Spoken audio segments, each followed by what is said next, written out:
प्रणाम मित्रों। तो चलिए हम लोग दोपहर का भोजन नामक कहानी को आगे पढ़ते हैं। इसके पूर्व हम लोगों ने पढ़ा था कि सिद्धेश्वरी का बड़ा लड़का रामचंद्र घर आ चुका है और उसने खाना खा लिया है। तो चलिए उसके आगे की कहानी को हम लोग पढ़ते हैं। मंझला लड़का मोहन आते ही हाथ पैर धोकर पीढ़े पर बैठ गया। वह कुछ सांवला था और उसकी आंखें छोटी थी। उसके चेहरे पर चेचक के दाग थे। वह अपने भाई ही की तरह दुबला पतला था, किंतु उतना लंबा ना था। वह उम्र की अपेक्षा कहीं अधिक गंभीर और उदास दिखाई पड़ रहा था। सिद्धेश्वरी ने उसके सामने थाली रखते हुए प्रश्न किया, कहाँ रह गए थे बेटा? भैया पूछ रहा था। मोहन ने रोटी के एक बड़े ग्रास को निगलने की कोशिश करते हुए अस्वाभाविक मोटे स्वर में जवाब दिया, कहीं तो नहीं गया था, यहीं पर था। सिद्धेश्वरी वहीं बैठकर पंखा डुलाती हुई इस तरह बोली जैसे स्वप्न में बड़बड़ा रही हो। बड़का तुम्हारी बड़ी तारीफ कर रहा था, कह रहा था मोहन बड़ा दिमागी होगा, उसकी तबीयत चौबीसों घंटे पढ़ने में ही लगी रहती है। यह कहकर उसने अपने मंझले लड़के की ओर इस तरह देखा जैसे उसने कोई चोरी की हो। मोहन अपनी माँ की ओर देखकर फीकी हंसी हंस पड़ा और फिर खाने में जुट गया। वह परोसी गई दो रोटियों में से एक रोटी कटोरे की तीन चौथाई दाल तथा अधिकांश तरकारी साफ कर चुका था। सिद्धेश्वरी की समझ में नहीं आया कि वह क्या करे। इन दोनों लड़कों से उसे बहुत डर लगता था। अचानक उसकी आंखें भर आई। वह दूसरी ओर देखने लगी। थोड़ी देर बाद उसने मोहन की और मुंह फेरा तो लड़का लगभग खाना समाप्त कर चुका था। सिद्धेश्वरी ने चौंकते हुए पूछा, एक रोटी देती हूँ? मोहन ने रसोई की ओर रहस्यमय नेत्रों से देखा, फिर स्वस्थ स्वर में बोला, नहीं। सिद्धेश्वरी ने गिड़गिड़ाते हुए कहा, नहीं बेटा, मेरी कसम, थोड़ी ही ले लो। तुम्हारे भैया ने एक रोटी ली थी। मोहन ने अपनी माँ को गौर से देखा, फिर धीरे धीरे इस तरह उत्तर दिया जैसे कोई शिक्षक अपने शिष्य को समझाता है, नहीं रे, बस अव्वल तो अब भूख नहीं, फिर रोटियां तूने ऐसी बनाई है कि खाई नहीं जाती, ना मालूम कैसी लग रही हैं। खैर, अगर तू चाहती ही है तो कटोरे में थोड़ी दाल दे दे, दाल बड़ी अच्छी बनी है। सिद्धेश्वरी से कुछ कहते ना बना और उसने कटोरे को दाल से भर दिया। मोहन कटोरे को मुंह से लगाकर सुड़-सुड़ पी ही रहा था कि मुंशी चंद्रिका प्रसाद जूतों को खस-खस घसीटते हुए आए और राम का नाम लेकर चौकी पर बैठ गए।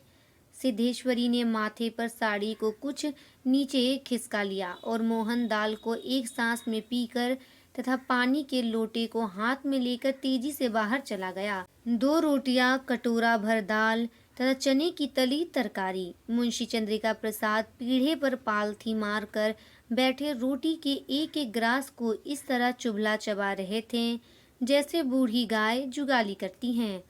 उनकी उम्र 45 वर्ष के लगभग थी, किंतु 50-55 के लगते थे। शरीर का चमड़ा झूलने लगा था। गंजी खोपड़ी आईने की भांति चमक रही थी। गंदी धोती के ऊपर अपेक्षाकृत कुछ साफ बनियान तार तार लटक रही थी। मुंशी जी ने कटोरे को हाथ में लेकर दाल को थोड़ा सुड़कते हुए पूछा, बड़का दिखाई नहीं दे रहा? सिद्धेश्वरी की समझ में नहीं आ रहा था कि उसके दिल में क्या हो गया है, जैसे कुछ काट रहा हो। पंखे को जरा और जोर से घुमाती हुई बोली, अभी अभी खाकर काम पर गया है, कह रहा था कुछ दिनों में नौकरी लग जाएगी। हमेशा बाबूजी बाबूजी किए रहता है। बोला, बाबूजी देवता के समान है। मुंशी जी के चेहरे पर कुछ चमक आई। शर्माते हुए पूछा, क्या कहता था कि बाबूजी देवता के समान है? बड़ा पागल है। सिद्धेश्वरी पर जैसे नशा चढ़ गया था। उन्माद की रोगिणी की भांति बड़बड़ाने लगी, पागल नहीं है, बड़ा होशियार है, उस जमाने का कोई महात्मा है। मोहन तो उसकी बड़ी इज्जत करता है। आज कह रहा था कि भैया के शहर में बड़ी इज्जत होती है, पढ़ने लिखने वालों में बड़ा आदर होता है, और बड़का तो छोटे भाइयों पर जान देता है। दुनिया में वह सब कुछ सह सकता है, पर यह नहीं देख सकता कि उसके प्रमोद को कुछ हो जाए। मुंशी जी दाल लगे हाथ को चाट रहे थे। उन्होंने सामने की ताक की ओर देखते हुए कुछ हंसकर कहा, बड़का का दिमाग तो खैर काफी तेज है। वैसे लड़कपन में बड़ा नटखट भी था, हमेशा खेल कूद में लगा रहता था। लेकिन यह भी बात थी कि जो सबक मैं उसे याद करने को देता था उसे बर्राक रखता था। असल तो यह है कि तीनों लड़के काफी होशियार हैं। प्रमोद को कम समझती हो? यह कहकर वह अचानक जोर से हंस पड़े। मुंशी जी 1.5 रोटी खा चुकने के बाद एक गिलास से युद्ध कर रहे थे। कुछ कठिनाई होने पर एक गिलास पानी चढ़ा गए, फिर खर खर खांस कर खाने लगे। फिर चुप्पी छा गई। दूर से किसी आटे की चक्की की पुक पुक आवाज सुनाई दे रही थी और पास के नीम के पेड़ पर बैठा कोई पंडूक लगातार बोल रहा था। सिद्धेश्वरी की समझ में नहीं आ रहा था कि क्या कहे।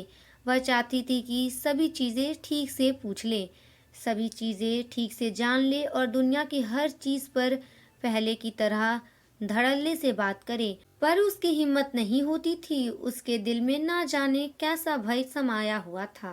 अब मुंशी जी इस तरह चुपचाप दुबके हुए खा रहे थे जैसे पिछले 2 दिनों से मौन व्रत धारण कर रखा हो और उसको कहीं जाकर आज शाम को तोड़ने वाले हो। सिद्धेश्वरी से जैसे नहीं रहा गया। बोली, मालूम होता है अब बारिश नहीं होगी। मुंशी जी ने एक क्षण के लिए इधर उधर देखा, फिर निर्विकार स्वर में राय दी, मक्खियाँ बहुत हो गई हैं। सिद्धेश्वरी ने उत्सुकता प्रकट की। फूफा जी बीमार है, कोई समाचार नहीं आया? मुंशी जी ने चने के दानों को और इस दिलचस्पी से दृष्टिपात किया जैसे उनसे बातचीत करने वाले हो। फिर सूचना दी, गंगा शरण बाबू की लड़की की शादी तय हो गई। लड़का एमए पास है। सिद्धेश्वरी हठात चुप हो गई। मुंशी जी भी आगे कुछ नहीं बोले। उनका खाना समाप्त हो गया था और वे थाली में बचे कुचे दानों को बंदर की तरह बिन रहे थे। सिद्धेश्वरी ने पूछा, बड़का की कसम 1 रोटी देती हूँ, अभी बहुत सी है। मुंशी जी ने पत्नी की ओर अपराधी के समान तथा रसोई की ओर कनखी से देखा। तत्पश्चात किसी घुटे उस्ताद की भांति बोले, रोटी रहने दो, पेट काफी भर चुका है। अन्न और नमकीन चीजों से तबीयत ऊब भी गई है।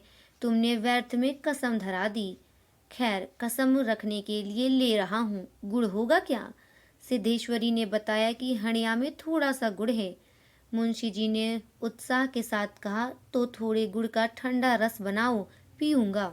तुम्हारी कसम भी रह जाएगी, जायका भी बदल जाएगा, साथ ही साथ हाजमा भी दुरुस्त होगा।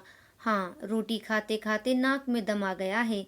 यह कहकर वे ठहाका मारकर हंस पड़ी। मुंशी जी के निपटने के पश्चात सिद्धेश्वरी उनकी जूठी थाली लेकर चौके की जमीन पर बैठ गई। बटलोई की दाल को कटोरे में उड़ेल दिया, पर वह पूरा नहीं भरा। छिपुली में थोड़ी सी चने की तरकारी बची थी, उसे पास खींच लिया। रोटियों की थाली को भी उसने पास खींच लिया। उसमें केवल 1 रोटी बची थी, मोटी भद्दी और जली।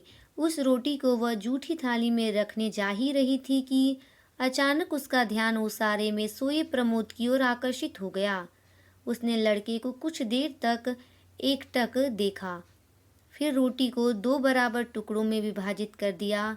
एक टुकड़े को तो अलग रख दिया और दूसरे टुकड़े को अपनी जूठी थाली में रख लिया। तदुपरांत 1 लोटा पानी लेकर खाने बैठ गई। उसने पहला ग्लास मुंह में रखा और तब ना मालूम कहाँ से उसकी आंखों से टप टप आंसू चूने लगे। सारा घर मक्खियों से भन-भन कर रहा था। आंगन की अलगनी पर एक गंदी साड़ी टंगी थी जिसमें कई पैबंद लगे हुए थे। दोनों बड़े लड़कों का कहीं पता नहीं था। बाहर की कोठरी में मुंशी जी औंधे मुंह होकर निश्चिंतता के साथ सो रहे थे, जैसे 1.5 महीने पूर्व मकान किराया नियंत्रण विभाग की क्लर्की से उनकी छटनी ना हुई हो और शाम को उनको काम की तलाश में कहीं जाना ना हो। इस कहानी के माध्यम से अमरकांत जी ने एक मध्यवर्गीय परिवार की दुर्दशा को दिखाने का प्रयास किया है। यहीं पर यह कहानी समाप्त होती है। धन्यवाद।